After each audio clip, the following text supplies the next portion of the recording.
రాజశేఖర్ రెడ్డి గారి మనవడు వైఎస్ రాజారెడ్డి గారి పెళ్లి జరుగుతున్న సందర్భంలో చాలామంది ఇన్వైట్ చేస్తున్న రాజకీయ నాయకుల్ని, అందులో భాగంగానే చంద్రబాబు గారిని కూడా పెళ్లికొచ్చి వాళ్ళని ఆశీర్వదించాలని కోరడం జరిగింది. చాలాసేపు రాజశేఖర రెడ్డి గారి గురించి, వాళ్ళ ఫ్రెండ్షిప్ గురించి, వాళ్ళ రాజకీయ ఇనిషియల్ ప్రస్థానంలో జరిగిన విషయాల గురించి అన్నీ గుర్తు చేసుకున్నారు, మాకు గుర్తు చేశారు. చాలాసేపు మాట్లాడడం చాలా సంతోషం అనిపించింది. వచ్చి ఆశీర్వదిస్తామని మాటించారు.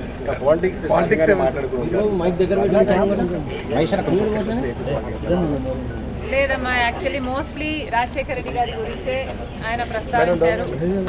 ఇనీషియల్గా వాళ్ళు రాజకీయాలు మొదలు పెట్టినప్పుడు వాళ్ళిద్దరూ కలిసి ప్రయాణం చేశారు. పొద్దున్న నుంచి సాయంత్రం వరకు వాళ్ళు కలిసే